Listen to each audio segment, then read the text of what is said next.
Chapitre 1, l'avertissement. Robert Finlay ajustait sa veste en cuir tandis que le vent d'automne soufflait sur le parking du centre commercial Westfield. À 45 ans, il affichait l'assurance d'un homme qui avait bâti son empire du bâtiment à partir de rien. Ses mains burinées racontaient des années passées à travailler le béton et l'acier avant de passer aux salles de réunion et aux contrats. Sa fille de 17 ans, Emma, marchait à ses côtés, son air habituellement joyeux et réservé. « Papa, ne passons pas par l'entrée principale », dit soudain Emma en saisissant la manche de sa veste alors qu'ils approchaient des portes vitrées. Rob s'arrêta, scrutant le visage de sa fille. Emma avait toujours été perspicace, héritant de son instinct aiguisé et des traits saisissants de sa mère. « Pourquoi » demanda-t-il, sincèrement perplexe. « Utilisons plutôt la porte latérale », insista-t-elle d'une voix impérieuse qui fit sursauter l'instinct protecteur de Rob. Quelque chose dans son ton le fit écouter. Ils avaient toujours partagé une compréhension tacite. Emma était la seule personne dans sa vie qui ne l'avait jamais déçu, qui ne lui avait jamais menti. Si elle sentait un danger, il se fiait entièrement à son jugement. Ils firent le tour du vaste complexe commercial, Emma le conduisant vers une entrée de service près du magasin principal. Rob explora les possibilités à toute vitesse.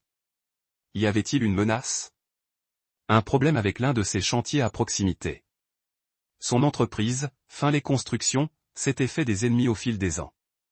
Des concurrents qui n'appréciaient pas ses tactiques commerciales agressives. Des syndicats auxquels il avait refusé de se plier. Des fonctionnaires municipaux qu'il avait dénoncés pour corruption. 30 minutes plus tard, alors qu'il flânait dans le magasin d'électronique, le téléphone d'Emma explosa.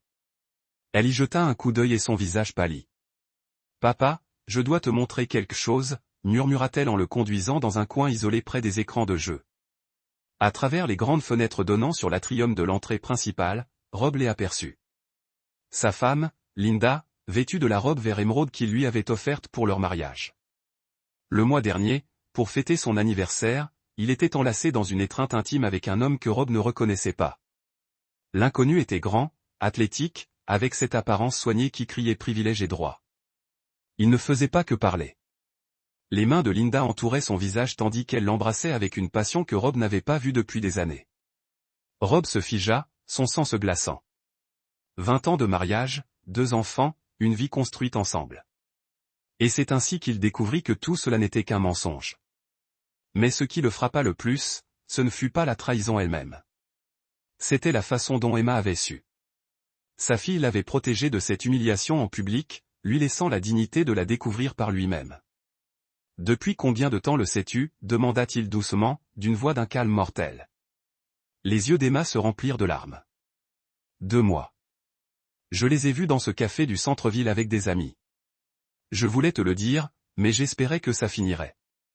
J'ai observé, essayant de comprendre quoi faire. » Rob posa une main ferme sur l'épaule de sa fille. À cet instant, il prit 2 décisions qui allaient façonner tout ce qui allait suivre. Linda venait de détruire leur famille, et elle en paierait le prix d'une manière qu'elle n'imaginait pas. Mais Emma avait choisi la loyauté, l'avait choisie. Cela signifiait tout. « Tu as bien fait, ma chérie », dit-il en la serrant brièvement dans ses bras. « Maintenant, dis-moi tout ce que tu sais sur lui. » Chapitre 2, l'enquête. Cet homme s'appelait Trevor Walsh, et en 72 heures, Rob savait tout de lui. Son entreprise de construction l'avait obligé à nouer des relations avec des détectives privés, des services de vérification d'antécédents et des courtiers en information. Lorsqu'on soumissionnait pour des contrats à plusieurs millions de dollars, il fallait savoir à qui on avait affaire. Trevor avait 38 ans, il était promoteur immobilier spécialisé dans les appartements de luxe. Il conduisait une BMW argentée, vivait dans un penthouse en centre-ville et avait la réputation de draguer les femmes mariées. Le plus intéressant pour Rob était son passé, une fortune de longue date. Connecticut, le genre d'éducation privilégiée qui a engendré des hommes qui se croyaient en droit de prendre tout ce qu'ils voulaient. Rob était assis dans son bureau à domicile, un garage aménagé derrière leur maison de banlieue, et étudiait les dossiers étalés sur son bureau en acajou, photos, relevés financiers, captures d'écran de réseaux sociaux, et même les routines quotidiennes de Trevor. Son associé, Amy Torres, l'avait aidé à rassembler certaines informations grâce à son réseau de contacts immobiliers. C'est complet, dit Amy en examinant la documentation. À 34 ans, Amy était perspicace, ambitieuse et l'une des rares personnes en qui Rob avait une confiance totale en affaires. Elle avait commencé comme chef de projet il y a 5 ans et s'était rapidement révélée précieuse. Mais Rob, qu'est-ce que tu prépares exactement? Rob se laissa aller au fond de sa chaise, la mâchoire serrée, avec cette expression qui avait fait reculer des dizaines de concurrents au fil des ans. Linda pense qu'elle a été intelligente. Elle pense que je suis le mari inconscient qui travaille trop et ne fait pas attention.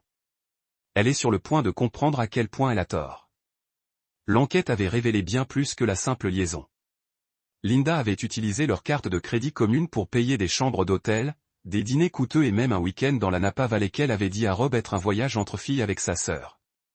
Elle mentait depuis des mois, peut-être plus. Mais ce qui avait scellé le destin de Linda dans l'esprit de Rob n'était pas seulement la tromperie. C'était ce qu'Emma avait entendu lors d'un appel téléphonique de Linda. Linda avait discuté de Rob avec Trevor, se moquant de son passé ouvrier, le qualifiant de prévisible et ennuyeux. Elle avait dit à son amant qu'elle comptait attendre qu'Emma ait son bac, puis demander le divorce et prendre la moitié de tout ce que Rob avait construit. Elle veut jouer à des jeux, dit Rob en rangeant soigneusement les photos. D'accord, mais elle va bientôt apprendre que je ne perds pas aux jeux auxquels je choisis de jouer. Amy parut mal à l'aise. Rob, je sais que tu es en colère, mais ne fais rien qui puisse nuire à ta garde d'Emma ou nuire à l'entreprise. Le sourire de Rob était froid. Je ne vais rien abîmer de moi, Amy. Mais Linda et son petit ami regretteront de s'être rencontrés. Il avait déjà entamé la première phase de son plan. La veille, il avait engagé Monica Rivera, l'avocate spécialisée en divorce la plus agressive de l'État. Connue pour sa capacité à trouver des biens cachés et à révéler des infidélités, ce qui a anéanti le dossier du conjoint infidèle. Mais l'aspect juridique n'était que le début. Rob avait bâti son empire du bâtiment en comprenant les faiblesses des gens et en les exploitant. Le point faible de Linda était son image.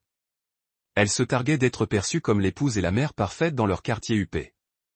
Le point faible de Trevor était sa réputation sur le marché de l'immobilier de luxe, où la confiance et les relations étaient primordiales. Ils allaient tous deux découvrir que Robert Finlay ne se contentait pas de construire, il pouvait les détruire avec une précision chirurgicale. Chapitre 3. Les fondations. Le plan de Rob exigeait de la patience et un timing précis. Au cours des 2 semaines suivantes, il maintint l'apparence d'un mariage normal tout en recueillant des renseignements et en préparant le terrain. Linda continua sa liaison, croyant passer inaperçue, tandis que Rob documentait chaque mensonge, chaque rencontre secrète, chaque instant de trahison. La première démarche fut menée par son entreprise de construction. La société de promotion de Trevor cherchait des permis pour un projet de condominium de luxe dans le nord de la ville, un projet qui nécessiterait d'importants travaux de préparation du terrain et de fondation. Rob demanda à Amy de demander à Finlay Construction de soumettre une offre compétitive, se positionnant ainsi comme le partenaire idéal pour le chantier. « Tu veux travailler avec l'amant de ta femme ?» demanda Amy, incrédule. « Je veux qu'il me fasse confiance », répondit Rob. « Je veux qu'il soit suffisamment proche pour que, lorsque je le détruirai, il ne le voit pas venir. » La stratégie fonctionna. L'entreprise de Trevor, Walsh Development, attribua le contrat de préparation du terrain à Finlay Construction. Rob assista personnellement à la signature, serrant la main de Trevor et regardant droit dans les yeux l'homme qui couchait avec sa femme. Trevor était exactement ce que Rob attendait, calme, sûr de lui, avec cette arrogance innée qui vient du fait de n'avoir jamais rien construit lui-même. Il parla du projet comme s'il rendait service à Rob, soulignant la sélection rigoureuse de son entreprise en matière d'entrepreneur. « J'apprécie cette opportunité », dit Rob d'une voix posée et professionnelle. « J'ai hâte de travailler ensemble. » Pendant ce temps, Rob mettait en place d'autres éléments. Il découvrit que Linda utilisait leur ordinateur personnel pour communiquer avec Trevor via une adresse email privée. Rob, fort d'une vaste expérience en sécurité acquise grâce à la protection de ses chantiers, n'avait aucune difficulté à accéder au compte de Linda.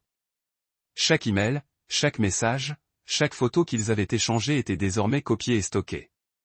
Le déclic survint lorsque Rob découvrit que Trevor usait de son influence pour accélérer l'obtention des permis de construire pour ses propres projets tout en retardant les approbations des concurrents. Ce n'était pas exactement illégal, mais c'était le genre de délit d'initié qui pouvait détruire les relations au sein d'une communauté de promoteurs très soudés. Mais la découverte la plus dévastatrice de Rob fut personnelle. Dans un email de Linda à Trevor, elle avait parlé d'Emma, la qualifiant de petite espionne de leur fille Rob et exprimant sa frustration qu'Emma ne semble pas apprécier Trevor lors de leur brève rencontre. Linda avait suggéré qu'après le divorce, Emma pourrait apprendre à s'adapter à son nouveau beau-père. Ce soir-là, alors que Rob était assis dans son bureau à examiner les preuves, Emma frappa à sa porte. « Papa, je t'ai fait du café », dit-elle en tenant une tasse fumante. « Merci, ma chérie. » Rob accepta le café, scrutant le visage de sa fille. Elle avait l'air fatiguée, stressée par le poids du secret de sa mère. « Je n'arrête pas de penser que j'aurais dû te le dire plus tôt, » dit doucement Emma. Rob posa sa tasse et serra Emma dans ses bras. « Tu as géré ça à la perfection. Tu m'as protégé de l'humiliation publique et tu m'as laissé le temps de me préparer. C'est une preuve de sagesse. Qu'est-ce que tu vas faire ?» L'expression de Rob se durcit. « Je vais m'assurer que ta mère et son petit ami comprennent que les actes ont des conséquences. De vraies conséquences. » Emma hocha la tête et Rob vit dans ses yeux quelque chose qui lui rappela lui-même. La reconnaissance que certaines trahisons étaient impardonnables, que certaines personnes méritaient exactement ce qui leur arrivait. Linda avait fait son choix en décidant de détruire leur famille. Rob allait maintenant lui montrer ce qui se passait quand quelqu'un essayait de lui prendre tout ce qu'il avait construit. Les fondations étaient posées. Il était temps de construire leur destruction, brique par brique. Chapitre 4. La tromperie. 3 semaines après le début des travaux, Rob était devenu l'entrepreneur le plus fiable de Trevor. Le projet de condominium de luxe de Walsh Développement avançait plus vite que prévu, et Trevor avait commencé à traiter Rob presque comme un ami. Il passait quotidiennement sur le chantier, discutant des plans et des échéanciers avec une familiarité désinvolte qui lui retournait l'estomac. « Tu sais, Rob, » dit Trevor un matin d'octobre, en inspectant les travaux d'excavation. « J'étais sceptique à l'idée de faire appel à un entrepreneur local, mais tu m'as vraiment impressionné. Ce genre d'efficacité est exactement ce dont j'ai besoin pour mes autres projets. » Rob hocha la tête en ajustant son casque. Un travail de qualité parle de lui-même. Je tiens mes promesses. L'ironie ne lui échappa pas. Tandis que Trevor vantait sa fiabilité, l'homme détruisait simultanément le mariage de Rob. Mais la patience de Rob était sur le point d'être récompensée. Il avait étudié les autres projets de Trevor et avait trouvé la faille qu'il cherchait. Le projet phare de Trevor, un gratte-ciel de luxe appelé le Méridien, avait été construit 3 ans auparavant par un autre entrepreneur. L'enquête de Rob avait révélé que le bâtiment présentait d'importants problèmes structurels, dissimulés par des pots de vin et des rapports d'inspection falsifiés. Les fondations présentaient des fractures de contraintes qui ne feraient que s'aggraver avec le temps, et le système de ventilation présentait des défauts de conception qui enfreignaient plusieurs normes de sécurité. Plus important encore, Rob avait découvert que Trevor était au courant de ces problèmes et qu'il souscrivait discrètement des assurances supplémentaires tout en commercialisant activement des appartements auprès d'acheteurs peu méfiants. 3 familles avaient déjà emménagé dans l'immeuble, dont un couple de personnes âgées qui avaient investi la totalité de son épargne retraite dans un appartement en attique. Ce soir-là, Rob était assis dans son camion devant le café où Linda rencontrait Trevor 2 fois par semaine. Par la fenêtre, il les regardait se tenir la main autour d'une petite table. Leur conversation était animée et intime. Linda rejeta la tête en arrière, riant à une remarque de Trevor. Le même rire qui avait fait tomber Rob amoureux d'elle 20 ans plus tôt. Son téléphone vibra, un texto d'Emma lui parvint. Maman avait dit qu'elle dînait avec tante Suzanne ce soir. Elle était partie il y a 1 heure, vêtue de la robe noire que tu lui avais offerte pour ton anniversaire. Rob lui répondit, « Merci de m'avoir tenu au courant. Je t'aime. » La deuxième phase de son plan commençait. Rob avait arrangé les choses pour que Mike Russo, son plus vieil ami et ancien associé, croise par hasard Linda et Trevor au dîner. Mike tenait un restaurant populaire en centre-ville et avait accepté de l'aider à démasquer les mensonges de Linda. Le lendemain matin, Mike appela Rob pour lui faire un rapport complet. « Seigneur, Rob, je suis désolé. » Ils étaient tous les deux à genoux. Elle l'a présenté comme son associé quand je suis passé à leur table. Mais vu leur comportement, il n'y avait rien de sérieux là-dedans. « Tu as reçu les photos ? » « Oui, tout ce que tu as demandé. Des photos nettes d'eux ensemble, l'horodatage, tout. »« Rob, tu es sûr de ça ? Enfin, qu'est-ce que tu prépares ? » ?»« Ça va être brutal. » La voix de Rob était glaciale. « Mike, il projette de détruire ma vie depuis des mois. Linda veut attendre qu'Emma obtienne son diplôme, puis prendre la moitié de tout ce que j'ai construit pendant qu'elle emménage avec son petit ami. Elle a déjà dépensé des milliers de dollars en chambre d'hôtel et en voyage avec ce type. Maintenant, elle va apprendre à quoi ressemblent les vraies conséquences. Les photos fournies par Mike étaient parfaites. Rob les a ajoutées à sa collection grandissante de preuves. Chaque image, chaque clou planté dans le cercueil de l'avenir de Linda, mais les photos n'étaient que des munitions. La véritable arme, c'était les informations sur le méridien. Rob avait contacté Daniel Morrison, un ingénieur en structure spécialisé dans les inspections de bâtiments. Daniel devait une faveur à Rob sur un précédent chantier, et il avait accepté de mener une inspection de sécurité de routine du méridien, une inspection qui révélerait tous les défauts cachés de l'immeuble phare de Trevor. Les problèmes de fondation à eux seuls suffisent à déclencher une évacuation complète, avait dit Daniel à Rob. Si cela se sait, chaque copropriétaire aura un motif de procès massif. L'homme qui a construit cet immeuble sera fini. Rob sourit sombrement. Trevor se croyait si malin, séduisant les hommes avisés tout en rognant sur la sécurité pour maximiser les profits.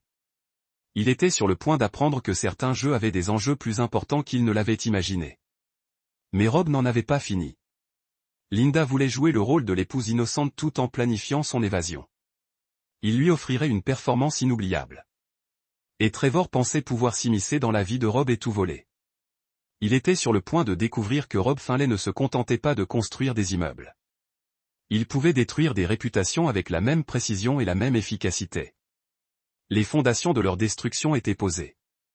Il était temps de démolir les murs. Chapitre 5. Le piège. En novembre, le plan de Rob atteignait son paroxysme. Trevor était tellement à l'aise avec leur relation de travail qu'il avait invité Rob à un dîner d'investisseurs privés au Penthouse Club du Méridien. L'événement avait pour but d'attirer de nouveaux investisseurs pour les projets à venir de Trevor, les immeubles existants servant de vitrine à son expertise en matière de développement. C'est mon joyau, dit Trevor à Rob alors qu'il se tenait sur la terrasse d'observation de l'immeuble, admirant les lumières de la ville.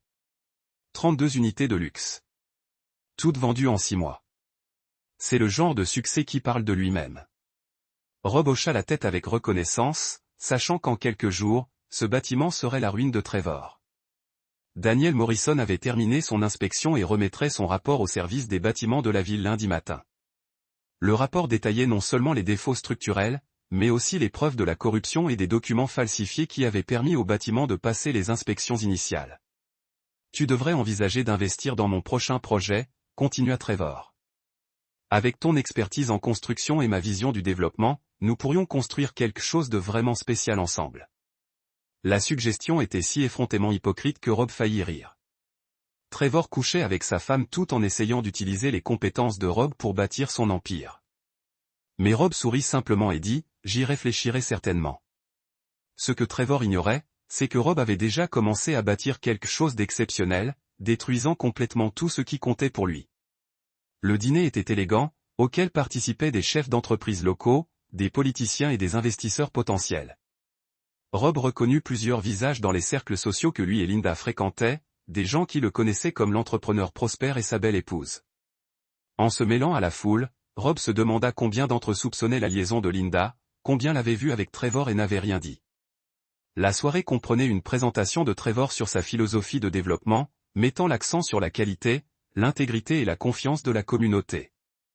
Rob écouta le discours tout en repensant aux preuves qu'il avait rassemblées concernant les violations de sécurité du Méridien. Mesdames et messieurs, Trevor annonça, « J'aimerais vous présenter Robert Finlay, l'entrepreneur qui a réalisé un travail exceptionnel sur mon dernier projet. Rob, souhaitez-vous dire quelques mots sur notre partenariat ?» Rob se leva et accepta le micro avec un sourire. C'était le moment qu'il attendait. « Merci, Trevor. Travailler avec Walsh Développement a été enrichissant. J'ai beaucoup appris sur l'approche commerciale de Trevor, son souci du détail et son engagement envers l'excellence. » Rob marqua une pause, observant les investisseurs rassemblés. « D'après mon expérience, on juge un promoteur à la qualité de son travail. C'est pourquoi je recommande toujours aux investisseurs potentiels d'examiner attentivement les projets existants avant d'investir dans de nouveaux. » Trevor sourit, ne comprenant pas le piège qui venait d'être tendu. « En fait, poursuivit Rob, j'encourage tout le monde ici à faire examiner chaque bâtiment par ses propres ingénieurs en structure avant d'investir. C'est une bonne pratique commerciale. » La suggestion était parfaitement raisonnable, voire utile.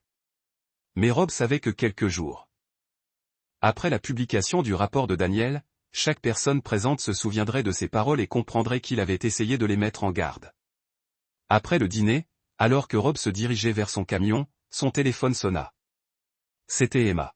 « Papa, maman ne rentre pas ce soir. Elle a dit qu'elle avait une réunion tôt demain et qu'elle dormait encore chez tante Suzanne. Merci de m'avoir prévenu. Comment allez-vous? Je vais bien. Je suis juste prêt à ce que ça se termine. Ce sera bientôt, mon cœur. » Très vite, Rob rentra chez lui en voiture à travers la banlieue tranquille, passant devant la maison où sa femme passait probablement la nuit avec son amant. Dans moins de 72 heures, Linda et Trevor découvriraient tous deux que leur tromperie soigneusement montée était sur le point de s'effondrer. Mais la vengeance de Rob ne se résumerait pas à la révélation de la liaison et des infractions de Trevor aux règles de construction. Ce n'était que le début. La troisième phase de son plan détruirait non seulement leur réputation, mais aussi leur avenir. Linda voulait lui prendre la moitié de l'œuvre de sa vie.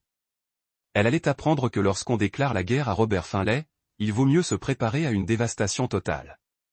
Chapitre 6. La grève. Le lundi matin arriva gris et froid, avec un vent glacial qui transperçait les manteaux les plus épais. Rob était sur le chantier de Trevor avant l'aube, observant son équipe se préparer pour une nouvelle journée de travail. Tout semblait normal. Les ouvriers arrivaient avec du café et des casques. Le rythme soutenu des travaux de construction qui avaient marqué la vie de Rob pendant des décennies. Son téléphone a sonné à 8h47 précise, Monsieur Finlay. La voix était celle de Sandra Hill, journaliste du plus grand journal de la ville. Je vous appelle au sujet du rapport d'intégrité structurelle qui vient d'être publié concernant l'immeuble Méridien. J'ai cru comprendre que votre entreprise avait mené des consultations préliminaires sur le projet. La performance de Rob a été irréprochable. Pardon, quel rapport? Je n'ai rien vu concernant le Méridien. Le service municipal de la construction vient de publier un rapport d'inspection complet faisant état de graves manquements à la sécurité. Il y a des problèmes de fondation, des rapports d'inspection falsifiés et de possibles pots de vin. L'immeuble est en cours d'évacuation en ce moment même. J'espérais que vous pourriez commenter la qualité de la construction. C'est très inquiétant. S'il y a des problèmes de sécurité, j'espère qu'ils seront résolus immédiatement. La sécurité des résidents doit être la priorité absolue. Cela affectera-t-il votre relation de travail actuelle avec Walsh Développement? Rob marqua une pause, comme s'il réfléchissait attentivement à la question. Si ces allégations sont fondées, Finlay Construction devra réévaluer toutes nos relations commerciales. Nous ne pouvons être associés à des violations de sécurité ou à des normes de construction compromises. À 10 heures, la nouvelle se répandait dans le monde de la construction et du développement. Les téléphones de Trevor sonnaient sans arrêt, les investisseurs, les acheteurs et les partenaires commerciaux exigeant des explications. Les résidents du Méridien étaient relogés dans des logements temporaires pendant que les ingénieurs évaluaient si le bâtiment pouvait être occupé en toute sécurité. Rob a reçu l'appel qu'il attendait à 11h15. Rob, que diable se passe-t-il? La voix de Trevor était tendue, à la limite de la panique. Un inspecteur prétend qu'il y a des problèmes avec le Méridien, mais c'est impossible. Nous avons réussi toutes les inspections. Je viens de l'apprendre. Êtes-vous sûr de ces inspections? Bien sûr que j'en suis sûr. Il doit s'agir d'une erreur ou d'un sabotage. Quelqu'un essaie de détruire mon entreprise. La voix de Rob exprimait justement l'inquiétude. Trevor, je regrette de devoir aborder ce sujet, mais si vous avez des questions sur vos autres projets, cela pourrait affecter notre travail actuel. Je devrais peut-être suspendre les travaux jusqu'à ce que la situation soit clarifiée. Je ne peux pas risquer la réputation de mon entreprise. Le silence à l'autre bout du fil dura près de 30 secondes. Lorsque Trevor reprit la parole, sa voix était creuse. Rob, s'il vous plaît. Vous ne pouvez pas abandonner ce projet. J'ai besoin que vous le terminiez. Mes investisseurs sont déjà effrayés. Je comprends votre position, mais je dois protéger mon entreprise et mes employés. S'il y a des problèmes de sécurité, il n'y en a pas avec notre projet. C'est complètement différent. Mais Rob savait qu'il était trop tard. À midi, 3 des principaux investisseurs de Trevor avaient retiré leur financement des projets en cours. Le soir, la première plainte avait été déposée par des résidents de Méridien demandant des dommages et intérêts pour leurs déplacements et leurs pertes matérielles. Cette nuit-là, Rob était assis dans son bureau à la maison, observant l'avalanche qu'il avait déclenchée.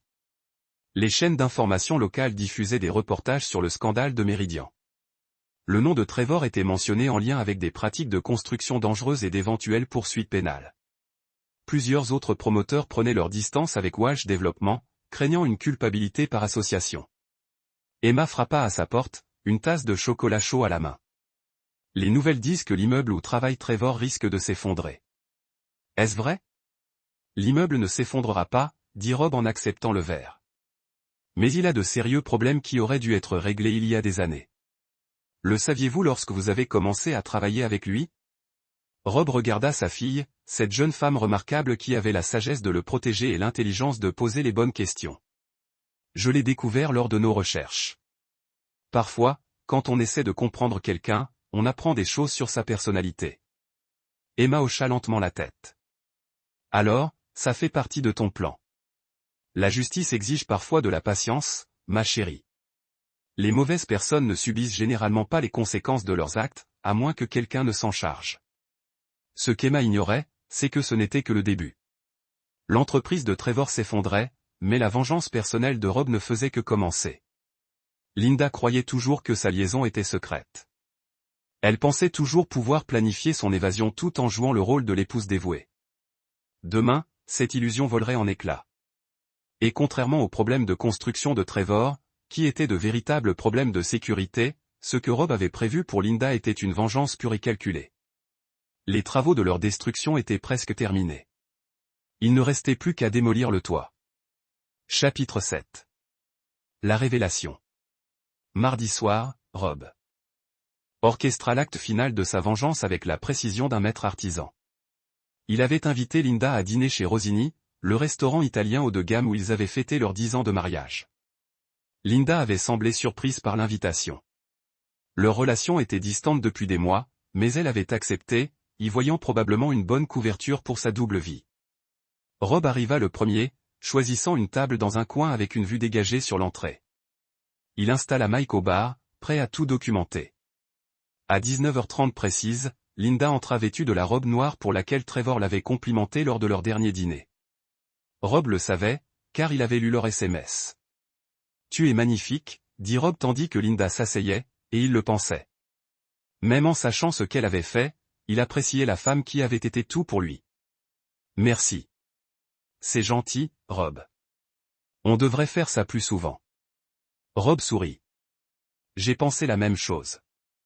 En fait, j'ai pensé à beaucoup de choses ces derniers temps. » Ils commandèrent du vin et des amuse-gueules, discutant des candidatures d'Emma à l'université et du travail de Rob. Linda semblait détendue, peut-être même pleine d'espoir qu'ils se reconnectent.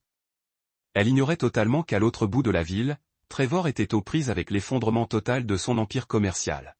« Linda, » dit Rob après que le serveur eut apporté leur plat, « j'ai une question à te poser, et j'apprécierais une réponse honnête. » Quelque chose dans sa voix la fit se raidir légèrement. « Bien sûr. Es-tu heureuse dans notre mariage? Enfin, es-tu heureuse de la vie que nous avons construite ensemble? » L'hésitation de Linda dura un instant de trop. « Oui, bien sûr que je suis heureuse. »« Pourquoi demandes-tu ça? » Rob fouilla dans la poche de sa veste et en sortit une enveloppe Kraft. Il le posa sur la table entre eux, l'air calme et maître de lui. « Je sais pour Trevor. » Le visage de Linda se vida. Son verre de vin trembla dans sa main avant qu'elle ne le repose avec précaution. « Rob, je ne sais pas ce que tu... » Je sais des chambres d'hôtel, des dîners, du week-end à Napa, des emails où tu te moques de mon passé ouvrier et prévois de prendre la moitié de tout ce que j'ai construit. La voix de Rob reste posée, posée. Je sais que tu comptes attendre qu'Emma obtienne son diplôme pour demander le divorce. Le sang-froid de Linda se brisa. Depuis combien de temps le sais-tu? 2 mois. Emma t'a vu avec lui dans ce café du centre-ville. Emma sait que la voix de Linda n'était qu'un murmure. Emma est au courant depuis 2 mois. Elle te regarde me mentir en face tous les jours, te voit planifier de détruire notre famille. As-tu la moindre idée de l'effet que ça lui a fait? Les mains de Linda tremblaient. Rob, laisse-moi t'expliquer. Expliquer quoi? Que tu as joué l'épouse dévouée tout en planifiant ton évasion. Que tu dépensais notre argent dans des chambres d'hôtel avec ton petit ami. Que tu traitais notre fille d'espionne dans tes emails. Rob ouvrit l'enveloppe et étala plusieurs photos sur la table. Des images de Linda et Trevor s'embrassant, se tenant la main, entrant ensemble dans des hôtels. Les horodatages indiquaient les dates et les lieux, créant une chronologie indéniable de la trahison. Je suis aussi au courant des problèmes commerciaux de Trevor, continua Rob. À propos de l'immeuble Méridien et de ses défauts de structure, des inspections falsifiées et de la corruption. C'est incroyable comme ces choses ont tendance à être révélées. Linda fixait les photos, le visage pâle. Tu as fait ça. Tu as détruit son entreprise. Je n'ai rien détruit, Linda. J'ai simplement fait en sorte que les gens sachent la vérité sur les bâtiments construits par Trevor. Les violations de sécurité étaient réelles. Les raccourcis étaient réels. Les dissimulations étaient réelles. Rob se pencha légèrement en avant, comme si ta liaison était réelle. Que veux-tu? La voix de Linda était creuse. Je veux que tu comprennes très clairement quelque chose. Tu as choisi de détruire notre famille. Tu as choisi de trahir 20 ans de mariage. Tu as choisi de planifier ta fuite en me mentant chaque jour. Maintenant, tu vas vivre avec les conséquences de ces choix. Rob a fait signe au serveur et a payé l'addition. J'ai demandé le divorce. Tu seras servi demain matin. Tu découvriras que ton accès conjoint à nos comptes a été suspendu en attendant la procédure. Les preuves de ta liaison ont été fournies à mon avocat, ainsi que les justificatifs de chaque dollar que tu as dépensé pour ton petit ami. Les yeux de Linda se sont remplis de larmes. Rob, s'il te plaît, on peut arranger ça. C'était une erreur. Une erreur, c'est d'oublier d'aller chercher du lait au supermarché. C'était une trahison calculée qui a duré des mois. Tu as fait ton choix quand tu as décidé que ce que nous avions construit ensemble ne te suffisait pas. Rob se tenait là, regardant la femme qui avait été sa partenaire, sa confidente, son avenir. Tu voulais prendre la moitié de tout ce que j'ai gagné en travaillant. Maintenant, tu auras de la chance d'obtenir un accord qui couvre les frais de subsistance de base. L'adultère a tendance à compliquer les procédures de divorce, surtout lorsqu'il est aussi bien documenté. Et Emma? Emma vivra avec moi. Elle a 17 ans, elle est assez grande pour choisir, et elle a vu exactement qui vous êtes vraiment. Elle sait quel parent a protégé cette famille et lequel prévoyait de la détruire. Rob s'éloigna, laissant Linda assise seule à la table, les photos de sa trahison étalées devant elle. Dehors, sur le parking, il resta assis dans son pick-up un moment, s'autorisant à ressentir le poids de ce qui venait de se passer. 20 ans de mariage étaient terminés, mais pas vraiment ce soir. Il l'avait été la première fois que Linda avait embrassé Trevor Walsh. Ce soir était simplement le moment où la vérité a finalement rattrapé les mensonges. Son téléphone vibra, un SMS d'Emma lui parvint. Comment ça s'était passé? Rob répondit, c'est fini. Rentre vite. Chapitre 8. Les conséquences. Les semaines suivantes se déroulèrent exactement comme Rob l'avait prévu. Linda a quitté leur maison, ne prenant que ses effets personnels, et les vêtements que l'avocat de Rob ont déterminés étaient des biens personnels raisonnables. Les comptes bancaires conjoints sont restés gelés en attendant le règlement de divorce, laissant Linda dépendre de toutes les économies qu'elle avait réussi à accumuler secrètement. La situation de Trevor était encore pire. Walsh Développement avait déposé un bilan après que 3 autres poursuites ont été déposées par des résidents de Méridien et que 2 investisseurs majeurs ont tiré un financement de ces projets. Le bureau du procureur général de l'État avait ouvert une enquête criminelle sur les rapports d'inspection falsifiés, et Trevor faisait face à des accusations potentielles de fraude et de mise en danger de la sécurité publique. Rob a reçu des mises à jour sur la chute de Trevor grâce à son réseau d'entrepreneurs et de professionnels de l'immobilier. Chaque nouvelle confirmant que son plan avait fonctionné parfaitement. Trevor avait perdu son Pantouse. Sa BMW avait été repris et il avait été contraint de retourner au Connecticut pour vivre avec ses parents tout en combattant les accusations criminelles. Emma avait choisi de rester avec Rob, comme il le savait. La vérité sur la trahison de sa mère l'avait profondément blessée, mais elle avait également renforcé le lien entre le père et la fille. Emma postulait dans les collèges avec le soutien complet de Rob, son avenir sécurisé malgré les bouleversements familiaux. Vous sentez-vous jamais mal à propos de ce qui leur est arrivé? Demanda Emma un soir en nettoyant après le dîner. Rob a soigneusement examiné la question. Est-ce que je me sens mal que votre mère ait fait face à des conséquences pour détruire notre famille? Non. Est-ce que je me sens mal que les bâtiments de Trevor se sont avérés dangereux? Non. Ces résidents méritent de savoir qu'ils vivaient dans une structure dangereuse. Est-ce que je me sens mal qu'ils apprennent tous les deux que les actions ont des conséquences? Pas du tout.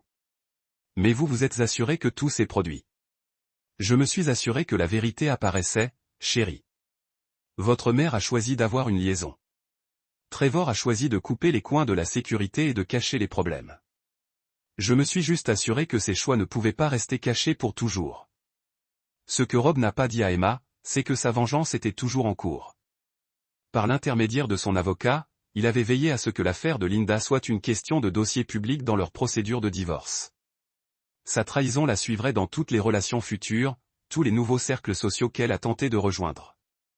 La lettre écarlate de son adultère serait attachée en permanence à son nom. Rob s'était également assuré que la réputation professionnelle de Trevor avait été détruite au-delà de la réparation. Un mot s'était répandu dans toute la communauté du développement sur les violations de la sécurité et les dossiers falsifiés. Aucun entrepreneur légitime ne travaillerait avec lui. Aucun investisseur réputé ne financerait ses projets et aucune municipalité n'approuverait ses permis.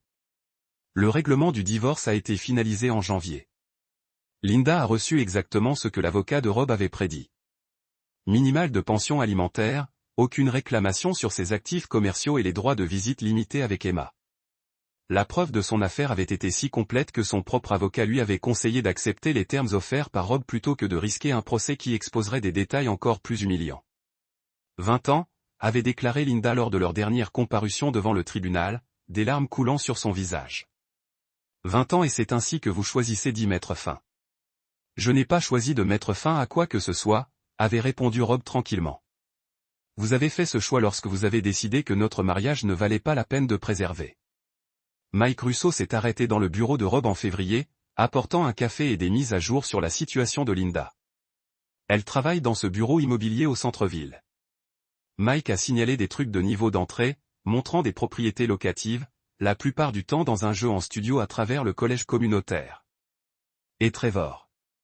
Financière, après que les accusations criminelles aient été déposées dans une situation dans une mission, mais ils ne sont pas non plus en train de faire la tête. L'université d'État a été encadrée sur son bureau. Impitoyable, mais vous avez protégé notre famille. Vous vous êtes assuré que les gens qui nous ont blessés ont fait face à de réelles conséquences. Je respecte ça. Rob a regardé sa fille, brillante, forte, loyale, et s'est rendu compte que malgré tout ce qu'ils avaient perdu, ils avaient aussi gagné quelque chose. Ils avaient appris sur qui ils pouvaient compter, qui méritait leur confiance et qui ils étaient vraiment testés. Nous avons survécu, ma chérie. C'est ce qui compte. Emma sourit. Nous avons fait plus que survivre, papa. Nous avons gagné. Chapitre 9, la nouvelle fondation. 6 mois plus tard, Rob se tenait sur le toit de son dernier projet, un développement à usage mixte qui abriterait à la fois des espaces commerciaux et des appartements familiaux abordables. Le bâtiment témoignait de tout ce qu'il avait appris sur la construction au fil des ans. Fondation solide, matériaux de qualité, fabrication honnête et attention à chaque détail qui comptait. Amy Torres l'a rejoint sur le jeu d'observation, en examinant les rapports d'inspection finaux. Tout vérifie parfaitement, a-t-elle annoncé. Ce sera un bel ajout au quartier. Rob sourit, regardant la ville qu'il avait aidé à construire. Son entreprise avait considérablement augmenté depuis le divorce, avec de nouveaux contrats qui arrivent régulièrement. Sa réputation de qualité et d'intégrité n'avait été renforcée que par sa gestion professionnelle de la situation de Trevor Walsh. D'autres développeurs savaient qu'ils pouvaient lui faire confiance pour exposer des problèmes plutôt que de les cacher. J'ai des nouvelles, dit Amy, son ton portant un soupçon d'excitation. Le conseil municipal a approuvé notre offre pour la rénovation du complexe municipal. C'est le plus gros contrat de l'histoire de l'entreprise. Travail en suspens sur la proposition, a répondu Rob. Vous dirigerez cette entreprise un jour, Amy. J'espère que vous le savez. Amy rougit légèrement. J'ai appris des meilleurs. Le téléphone de Rob a sonné. Emma appelle du collège. Elle s'était magnifiquement adaptée à la vie universitaire, étudiant l'ingénierie avec la même précision et la même détermination qui l'avait aidé à naviguer sur le divorce de ses parents. Papa, je voulais vous parler de mon dernier projet, a dit Emma, sa voix excitée. Nous concevons un système de surveillance de l'intégrité structurelle pour les immeubles de grande hauteur. Il détecterait les problèmes de fondation et les problèmes de sécurité en temps réel, empêchant des situations comme ce bâtiment Méridien. Cela semble incroyable, chérie. Je suis fier de toi. J'ai appris de vous que la prévention des problèmes vaut mieux que de les réparer après avoir causé des dommages. Après avoir terminé l'appel, Rob a réfléchi à ce qui avait changé. Linda avait complètement disparu de leur vie, déménageant dans un autre état après la finalisation du divorce. Parfois, il a entendu des mises à jour à travers des connaissances mutuelles. Elle avait pris un emploi dans une petite entreprise immobilière, vivait seule, n'avait été vue avec personne romantiquement. Trevor avait fait face à des accusations criminelles et avait reçu 2 ans de probation avec des jugements civils massifs qui le suivraient probablement pour le reste de sa vie. Le bâtiment Méridien avait été largement rénové à ses dépens, bien qu'il ait été contraint de déclarer faillite pour échapper à une partie de la responsabilité financière. Mais Rob y pensa rarement plus. C'étaient des problèmes qui devaient être résolus, et il les résoudrait avec la même approche méthodique qu'il a apportée à tous les défis. Maintenant, il faisait partie de son passé, pas de son avenir. Son avenir se tenait à côté de lui sous la forme d'amis, qui s'étaient prouvés non seulement en tant que partenaire commercial, mais en tant que personne qui partageait ses valeurs d'honnêteté, de travail acharné et de loyauté. Au cours des mois, leur relation professionnelle était devenue quelque chose de plus profond, construit sur le respect mutuel et les objectifs partagés. « Aimeriez-vous dîner ce soir ?» demanda Amy alors qu'il se préparait à quitter le chantier. « Je connais un endroit qui sert d'excellents fruits de mer. »« J'aimerais beaucoup ça, » a répondu Rob. Alors qu'il se dirigeait vers l'ascenseur de construction, Rob sentit quelque chose qu'il n'avait pas connu depuis des années. Véritable contentement. Il avait construit une entreprise prospère, élevé une fille remarquable et s'était entouré de gens qui méritaient sa confiance. Plus important encore, il avait appris à reconnaître la trahison tôt et à y faire face de manière décisive. L'ascenseur est descendu vers le niveau du sol, les transportant des sommets des dernières réalisations de Rob. Mais contrairement au mariage et au partenariat qui s'étaient effondrés autour de lui, cette fondation était solide. Il a été construit sur la vérité au lieu de mensonges, la loyauté au lieu de la trahison et un caractère authentique au lieu de fausses promesses. Linda et Trevor lui avaient appris une leçon inestimable sur l'importance de choisir les bonnes personnes de confiance. Ils avaient également appris que certains hommes ne pardonnent pas, n'oubliez pas et ne donnent pas la deuxième chance aux personnes qui détruisent ce qu'ils ont travaillé pour construire. En fin de compte, la justice n'était pas quelque chose qui est arrivé à des gens comme Robert Finlay. La justice était quelque chose que Robert Finlay se réalise avec la même compétence et la même précision qu'il a apporté à chaque projet de construction. Soigneusement planifié, exécuté de manière experte et construite pour durer. Alors qu'ils atteignirent le rez-de-chaussée et sortaient dans le soleil de l'après-midi, Rob savait que les meilleures parties de sa vie étaient toujours en construction. Et cette fois, il avait choisi ses partenaires plus attentivement. La fondation était solide. Tout le reste n'était que des détails de construction. C'est là que notre histoire touche à sa fin.